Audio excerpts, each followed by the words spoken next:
홈팀 김천 상무 포메이션은 4-4-2이며 박상혁은 직선적인 드리블과 속도감을 활용한 측면 돌파에서 강점을 보인다. 이동주는 공간 침투와 볼륨감 모두 뛰어나며 순간적인 방향 전환으로 수비수를 벗겨내는 데 능하다.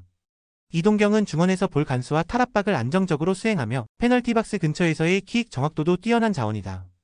다만 김천은 오는 가을 전역 예정인 선수들이 대거 포함되어 있어 현재 시점에서는 전력 운용이 쉽지 않은 상황이다. 말년 병장 자원들을 무리하게 기용할 경우 본인들의 소속팀 복귀 일정에 지장이 갈 수 있어 심리적으로도 풀컨디션 경기를 기대하긴 어렵다. 또한 체력 소모가 큰 날씨 속에서 병력 운영이 자유롭지 못하다는 점은 전술 선택지의 폭을 좁히는 핵심 요소다. 원정팀 제주 포메이션은 4-3-3이며 유리 조나탄은 피지컬과 포스트 플레이 모두 강점을 지니고 있으며 박스 안에서 결정적인 마무리를 시도한다. 남태희는 공격 전개에서의 창의성은 여전히 건재하지만 최근 들어 체력 저하로 인해 풀타임 소화에는 어려움이 있다. 이창민은 중거리 슈팅과 방향 전환 능력이 뛰어나며 중원에서 공간을 제어하는 역할을 맡고 있다. 하지만 최근 휴가철 비행 스케줄 문제로 인해 제주 선수단은 육지 이동 일정에서 큰 어려움을 겪고 있다. 특히 김천종합운동장은 교통 접근성이 좋지 않은 구장이며 장거리 육로 이동으로 인해 컨디션 조율이 쉽지 않다. 이로 인해 체력 회복 주기가 지연되고 경기 초반부터 움직임이 무거운 장면이 반복될 가능성이 있다. 김천은 전력 운용의 현실적 한계와 소속팀 복귀를 앞둔 선수들의 심리적 부담이 겹쳐 있다. 제주는 이동거리와 무더위, 일정 조율의 문제로 인해 초반부터 템포가 무거운 흐름이 예상된다. 이 경기는 양팀 모두 100%를 발휘할 수 없는 조건이 맞물리며 결국 팽팽한 균형 속 무승부로 흐를 가능성이 높다. 홈팀 수원FC 포메이션은 4-5-1이며 사박은 포스트 플레이와 연계 능력이 모두 뛰어난 스트라이커로 상대 수비를 끌어내는 움직임에 능하다. 윌리안은 이적 이후 2경기 연속 득점을 기록하며 날카로운 마무리 감각을 과시하고 있으며 페널티 박스 주변에서의 터치와 슈팅 타이밍이 예리하다.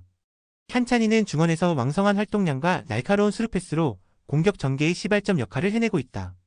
수원FC는 포백을 기반으로 좌우 윙백을 측면 깊숙이 침투시키는 공격 패턴이 강점이며 이런 구조는 3백을 운영하는 팀에게 유리하게 작용한다.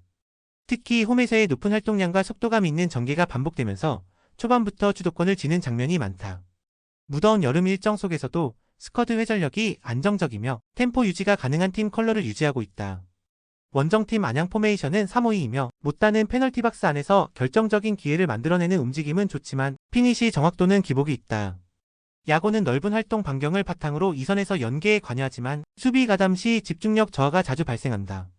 김보경은 경험 많은 미드필더로서 경기 조율 능력은 뛰어나지만 빠른 템포 대응에는 한계가 드러난다.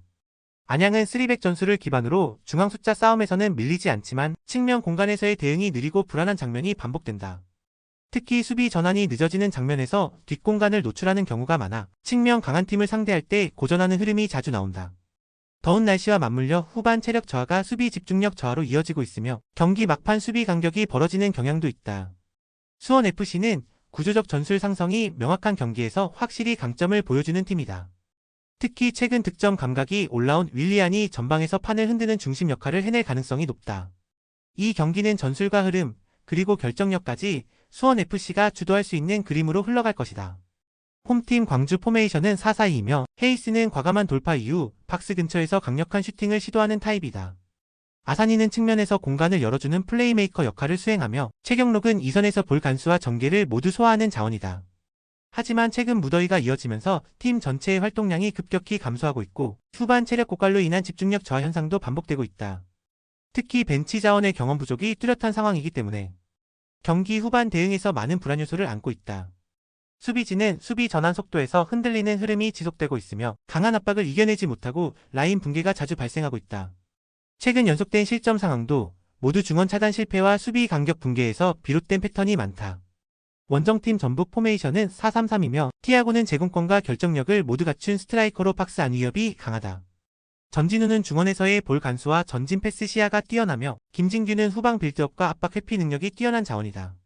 선발과 벤치 자원 간 전력 차이가 크지 않아 로테이션 기용 시에도 경기력이 안정적으로 유지된다. 무더운 날씨에도 불구하고 선수층이 두텁기 때문에 체력 관리 면에서 확실한 우위를 점하고 있다. 포획 감독은 주전과 교체 자원의 활용폭이 넓고 다양한 전술 패턴을 적절히 조합하는 데 능한 흐름이다. 특히 후반전 들어 투입되는 공격 자원의 개인 기량이 뛰어나 역전 가능성이나 득점 생산력을 지속적으로 유지하고 있다. 광주는 상대적으로 제한된 자원과 체력 부담 속에서 후반 운영이 불안정하다. 반면 전북은 교체 자원의 개인 기량과 전술 변화의 유연함으로 후반 흐름을 확실히 가져갈 수 있다. 이 경기는 결국 후반 체력전 양상에서 전북이 더 많은 찬스를 만들고 마무리까지 가져갈 가능성이 높다.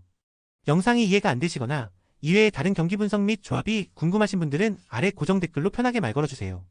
스포츠 베팅 정말 어렵습니다. 혼자서 하기 쉽지 않아요. 서로서로 좋은 건 공유하며 다같이 재밌고 건강하게 스포츠 베팅합시다. 홈팀 부산 포메이션은 3-4-3이며 곤잘로를 중심으로 한 단순한 롱볼 전개가 여전히 주를 이루고 있다. 곤잘로는 제공권에서 위협적인 모습을 보이지만 마무리 작업에서의 결정력 부족이 반복되고 있다. 패싱과 이동수는 전개 과정에서 공간을 열어주는 역할에 치중돼 있고 직접적인 공격 전개는 크게 제한되고 있다. 최근 화성과의 맞대결에서도 상대 압박에 쉽게 밀리며 허무하게 실점했고 전체적으로 전술 완성도가 무너진 모습이다. 세컨볼 경합과 역습 수비 대응도 미흡한 상황이 이어지고 있으며 중원 압박에 취약한 구조가 반복되고 있다. 원정팀 부천 포메이션은 3-4-3이며 몬타뉴와 바사니는 전방 압박과 득점 마무리 모두에서 강한 존재감을 드러내고 있다. 박현빈은 중원에서 전개를 조율하며 빠른 볼 흐름으로 양쪽 윙백과의 연계도 능숙하다. 최근 경기에서는 티아깅요와 박창준을 윙백으로 기용하면서 실질적으로는 5명의 공격수를 운영하는 변칙 전술이 빛나고 있다. 직전 경기에서 무려 5득점을 올린 것은 이와 같은 과감한 전술 전환과 전방 자원 간의 완성도 높은 연계가 핵심이다. 특히 상대 밀집 수비를 흔드는 좌우 전환 플레이와 중거리 슈팅 시도도 늘어나고 있어 다채로운 공격 루트가 형성되고 있다. 부산은 단조로운 공격 패턴에 대한 노출과 수비 집중력 저하라는 구조적인 한계를 드러내고 있다. 반면 부천은 다양한 공격 조합과 전방 변칙 활용으로 전술적 주도권을 쥐고 있으며 현재의 흐름을 그대로 이어가고 있다. 외국인 공격수들의 연계 완성도와 윙백을 활용한 전진 타이밍이 완벽하게 살아나고 있는 시점이다. 이 경기는 흐름과 완성도, 심리 모두에서 부천이 앞서며 반드시 승부를 가져갈 기회다. 홈팀 천안 포메이션은 4-4-2이며 퉁가라는 제공권 장악과 전방에서의 버티기 플레이를 통해 공격의 연결고리를 막고 있다. 펠리페는 측면을 기반으로 공간 침투와 크로스 대응 모두에 능하며 경기 내내 꾸준한 활동량으로 흐름을 끌어올린다. 이광진은 중원에서 전개와 수비 커버 모두를 책임지는 중심 자원으로 전환 시점에서의 밸런스 조율 능력이 뛰어나다. 무엇보다 김태환 감독은 상무에서의 풍부한 실전 경험을 바탕으로 경기 운영과 상황 판단, 전술 전개에 있어 일관성과 명확성이 있다. 라인 밸런스와 압박 타이밍 모두 정교하게 설계되어 있으며 공격과 수비 사이의 거리 조절도 안정적이다. 원정팀 경남 포메이션은 4-2-3-1이며 달레이는 미드필드에서의 활동량과 연계 시도는 활발하지만 공간 커버나 압박 집중도는 떨어지는 편이다. 브루노 코스타는 공을 몰아주는 전개에서는 반짝하지만 패턴이 읽히면 금세 수비에 차단당하며 영향력이 제한된다. 헤나는 투입된 이후 드리블 돌파는 인상적이지만 마무리에서의 선택이 아쉽고 일관된 흐름을 만들지는 못하고 있다. 외국인 자원 보강으로 기대감을 키우고는 있지만 이유룡 감독의 전략 구성 능력과 실전 대응은 그 기대를 받쳐주지 못하고 있다. 경기 내내 불안한 전술적 밸런스와 느슨한 수비 간격은 상대에게 충분한 공간을 허용하며 후반 집중력 저하도 반복된다. 천안은 라인 밸런스와 전술 구조가 안정된 팀으로 상대 약점을 정확히 공략하는 패턴이 자리를 잡아가고 있다. 김태환 감독의 경험치는 전반적인 경기 설계의 깊이를 더하고 있으며 후반 흐름 제어 능력도 돋보인다. 반면 경남은 보강된 외국인 자원을 제대로 활용하지 못하고 있으며 전술 완성도 자체가 흔들리고 있는 상황이다. 이 경기는 천안이 탄탄한 조직력과 흐름 제어로 승기를 잡아갈 가능성이 높다. 홈팀 충북 청주 포메이션은 3-4-3이며 가브리엘은 측면에서의 스피드와 공간 활용 능력을 바탕으로 공격 기회를 만들어가는 자원이다. 페드로는 박스 안에서의 위치 선정과 세컨볼 반응이 뛰어나지만 압박을 받을 경우 연계 플레이에서 흔들리는 모습도 자주 보인다. 김영환은 2선과 3선을 연결해주는 허리라인의 중심 역할을 맡고 있으나 빠른 압박에 노출될 경우 볼 배급이 끊기는 장면이 잦다. 수비 시에는 3백 사이 간격 유지에 어려움을 겪고 있으며 전환 속도에 비해 압박 회복력이 다소 느린 단점을 안고 있다. 특히 경기 후반으로 갈수록 체력 부담이 증가하며 실점으로 이어지는 구조적 문제점이 반복되고 있다. 원정팀 김포 포메이션은 3-5-2이며 루이스는 박스 근처에서의 마무리 집중도가 매우 높은 공격 자원이다. 박동진은 왕성한 활동량을 바탕으로 수비 압박부터 전방 침투까지 넓은 범위를 커버하는 유틸리티형 스트라이커다.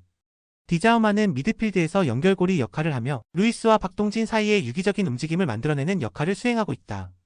김포의 가장 큰 강점은 전방 압박에서의 강도이며 상대 수비 라인을 끌어내 공격 기회를 빠르게 창출하는 전략이 특징이다. 후반으로 갈수록 오히려 공격 템포가 더 빨라지는 체력 구조를 기반으로 역전 흐름이나 후반 압도 시나리오도 자주 등장한다. 충북 청주는 체력과 압박 회복 구조에서 명확한 한계를 드러내고 있으며 수비 전환 속도도 눈에 띄게 떨어지고 있다. 반면 김포는 압박과 활동량, 마무리 결정력까지 경기 내내 일정한 템포를 유지하고 있는 팀이다. 특히 후반으로 갈수록 위협적인 루이스의 결정력이 경기 승패를 좌우할 수 있는 결정적 무기로 작용할 수 있다. 이 경기는 김포가 체력 우위와 전술 일관성으로 경기를 장악할 가능성이 높다. 홈팀 충남 아산 포메이션은 4-2-3-1이며 김종민은 최전방에서의 위치 선정과 마무리 감각이 안정적인 자원이다. 데니소는 측면에서 돌파와 컷인 모두에 능하며 간헐적인 중앙 침투로 박스 안을 적극 공략한다. 손준호는 후방 빌드업과 중원 압박에서 핵심 역할을 맡고 있으며 볼 배급과 커버 능력 모두 우수한 밸런서다. 무엇보다 아산은 수적 우위를 점할 수 있는 중원 전술을 활용하고 있어 경기 주도권을 쥐는 데 강점을 가진다. 최근 들어 중원 라인에서의 압박 강도와 전방 연계가 점점 정교해지며 경기 전체 흐름 장악도가 높아지고 있다. 원정팀 화성 포메이션은 4-4-2이며 박주영은 2003년생의 영플레이어로 빠른 발과 전방 압박에 장점을 가진 자원이다. 김병호는 전방에서 연계와 위치 선점 능력은 뛰어나지만 마무리 결정력에서는 다소 기복이 있는 편이다. 최준혁은 미드필드에서 활동량은 많은 편이나 수적 열세로 인해 중원 장악력에서 밀리는 상황이 자주 발생한다. 중앙 2미드필더 구조는 아산의 3미드필더에 비해 구조적으로 불리하며 볼 점유 상황에서 압박에 쉽게 흔들리는 모습이다. 특히 측면 수비와 중앙 연계 간의 간격이 벌어지는 경우가 많아 전환 상황에서 공간을 쉽게 내주는 것이 약점이다. 충남 아산은 전술 구조상 수적 우위와 압박 성공률을 무기로 경기를 풀어나가고 있다. 중원에서의 밀도 차이가 경기 전체의 주도권으로 연결되며 상대를 압박하는 구조가 명확하다. 반면 화성은 여전히 단순한 전개 구조와 중원 전환 불안정으로 인해 경기 후반으로 갈수록 조직력이 쉽게 흔들리고 있다. 이 경기는 충남 아산이 전술과 흐름 모두를 장악할 수 있는 기회이자 리그 제도약의 분기점이 될 수 있다.